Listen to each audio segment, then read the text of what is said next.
First, from exercise 15.1, in a cricket match, a batswoman hit a boundary 6 times out of 30 balls. She plays. Find the probability that she did not hit a boundary. Means इस type का question, means इस case में अगर देख रहे हैं अपन, तो पहली चीज तो ये टोटल नंबर ऑफ बॉल्स या टोटल नंबर ऑफ ट्रायल्स ले लो. It is NS, total number of outcome. ये कितने हैं? 30 बॉल्स से. आउट ऑफ 30 में से 6 टाइम्स बाउंड्री हिट किया. द नंबर ऑफ बॉल्स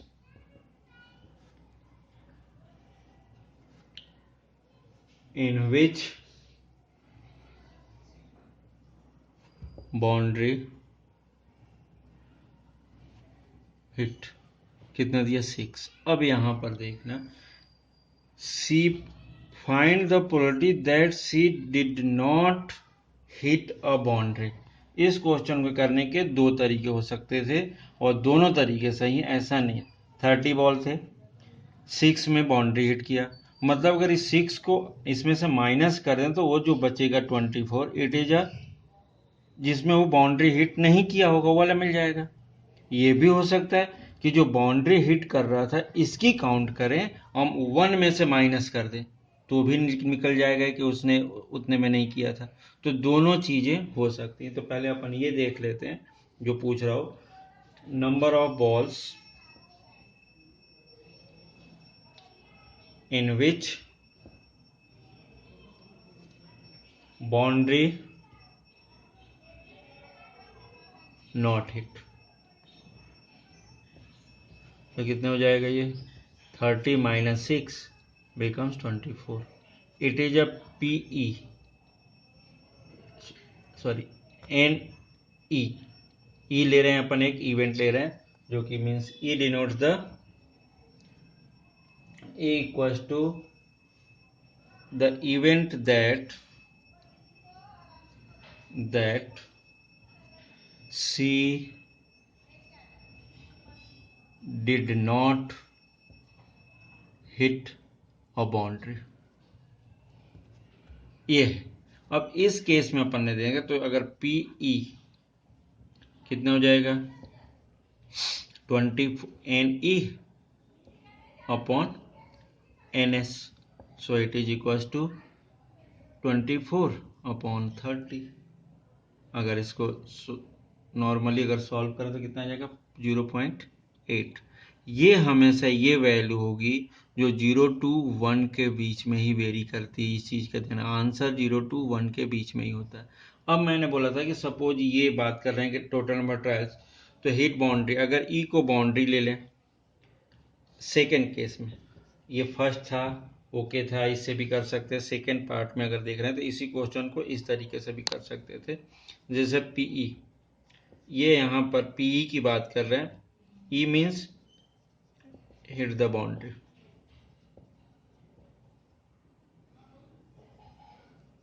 तो ये क्या हो जाएगा? 6, जो बाउंड्री हिट किया था उसका नंबर कितना है? 6. ये तो ये क्या हो जाएगा? 6 अपॉन 30. तो ये भी हो जाएगा. इस टाइप से लिख सकते हैं. अब इसके क्या, अगर ये देख रहा है कि हिट करने वाले की ये वैल्यू है, तो PE plus PE not means ये हिट करता है, ये हिट वाला है, और ये कौन सा है? Does not hit. इन दोनों को मिलकर कितना होना है? 1. तो अगर अपन P नॉट ले रहे हैं तो PE नॉट क्या हो जाएगा?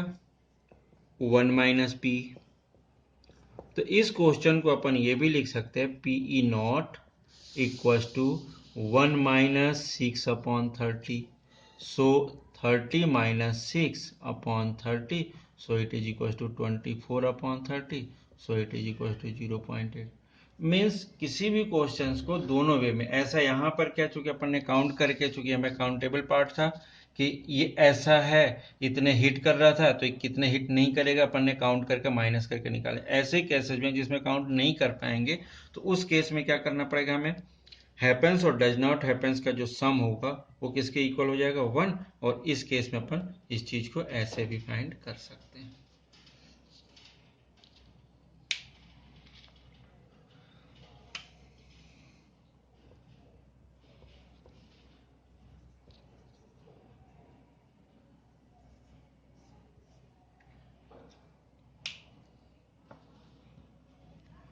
Here question number 4, 3 coins are tossed simultaneously 200 times. ये ध्यान रखना 200 times.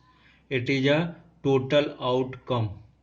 It means ns की वैल्यू है ये 200 times with the following frequency of different outcome में गिवन है ऑलरेडी 3 heads 23 टाइम्स आया था, 2 heads 72, 1 head 77, no head 28 times आया था। ये अगर अपन टोटल करें तो ये 200 हो जाता है, ये अगर ऐड करेंगे तो 200।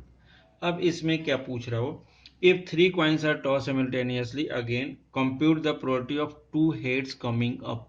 2 heads के लिए क्या दिया, ये दिया पूरा 2 heads के लिए बस एक पार्ट। अब 2 हेड्स दिया था, 3 हेड के लिए भी निकाल सकते हो, इसमें 1 हेड के लिए भी निकाल सकते हो, नो हेड के लिए भी निकाल सकते हो। अब इस केस में सपोज अगर हम बात करें तो टोटल नंबर ऑफ ट्रायल्स या ये बात करें टोटल आउटकम्स, ये कितना है 200।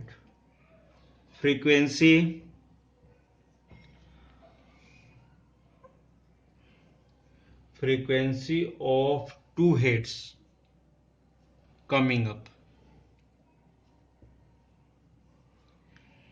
कितना है 72। तो ये जो वैल्यू आया था ये 200, इट इज एनएस, और ये कौन सा है एन ई जो फेवरेबल है, एन ई इक्वल टू कितना दिया उसने 72, इसी को क्या बोलते हैं favourable outcome. So probability of 2 head की अगर प्रोबेबिलिटी फाइंड कर रहे हैं तो ये अगर एन ई न लिखकर अच्छा सा है एन 2 हेड लिख दो ज़्यादा अच्छा, तो N 2 head upon N S, so it is equal to 72/100 sorry 200, so it is equal to 0.36। अगर सॉल्व करते तो ये भी क्या होगा 0 to 1 के बीच में आ गया।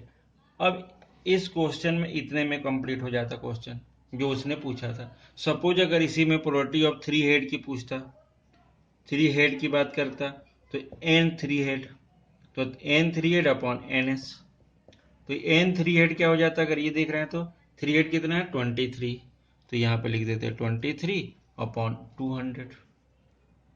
अगर इसी केस में अगर सपोज क्या होता प्रोबेबिलिटी ऑफ 0 हेड, तो 0 हेड में कितना हो जाता है ये 28, तो ये भी ऐसे लिख देते N 0 head upon N S, तो ये क्या हो जाता 28 अपॉन 200। मीन जो सेकेंड क्वेश्चन है उसमें वैसे ही है 2 गर्ल्स 3 गर्ल्स 4 गर्ल्स, मतलब सभी को डिवाइड करना है टोटल में से और कुछ नहीं। सपोज इसी में प्रोबेबिलिटी ऑफ 1 हेड की बात करें अपन, सॉरी 3 हेड हो गया, 1 हेड की अगर देख रहे हैं तो 1 हेड क्या हो जाएगा N 1 head divided by N S, it is also written as 1 head कितना 77 अपॉन 200। इसको कैलकुलेट कर सकते हैं किसी भी तरीके से अगर करेंगे तो ये ऑलवेज लेस देन 1 सभी की वैल्यू है। तो इस टाइप के क्वेश्चंस को जितने भी क्वेश्चन 9th क्लास में तो इसी पैटर्न में हमें सॉल्व करना है। ये जो पर्टिकुलर क्वेश्चन 4th का आंसर यहां तक है, और ये अगर हमने सपोज किया कि अगर ये भी अगर पूछता हो तो अपन ऐसा उसको सॉल्व कर सकते थे, इसके लिए दिया। It is a additional part, additional इसलिए बोल रहा हूं कि यहां तक क्वेश्चन सॉल्व हो गया और इसके बाद अगर ये बात हो रही है तो एडिशनल के पार्ट के रूप में अपन ने दे दिया कि ये इस तरीके से अपन फाइंड कर सकते थे बस।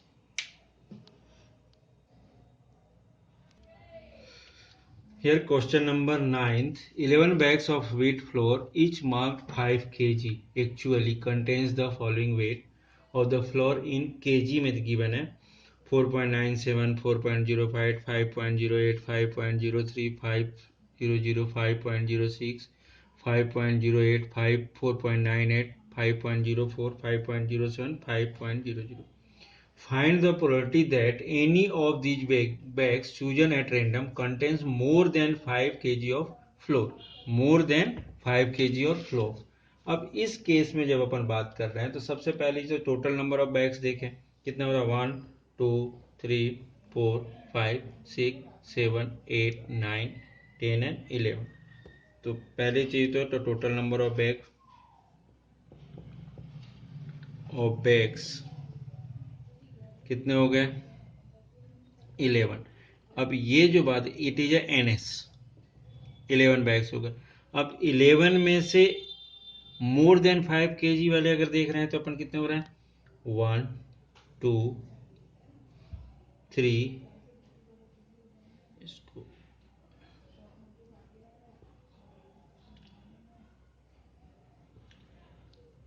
1 2 3 4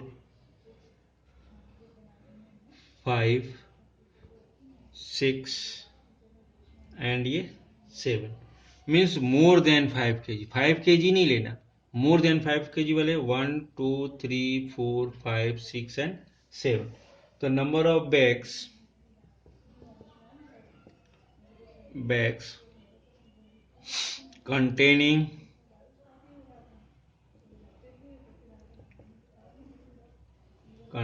more than 5 kg of flour. तो एन इवेंट एक ले लें अपन इक्वल टू कितना दिया यहाँ पर 7. So probability of more than 5 kg के कितने हो जाएंगे एनी अपॉन एनएस.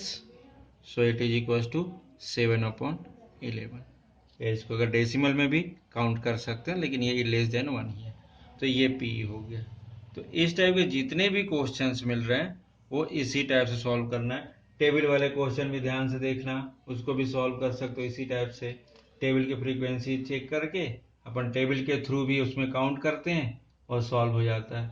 जो फर्स्ट सेकेंड थर्ड फोर्थ जो क्वेश्चंस आ रहे हैं सब सिंपल से क्वेश्चंस. इसके लिए मैं पीडीएफ भेज दे रहा हूँ तुम लोग को इस सेट का तो उससे कॉपी कंप्लीट कर लेना.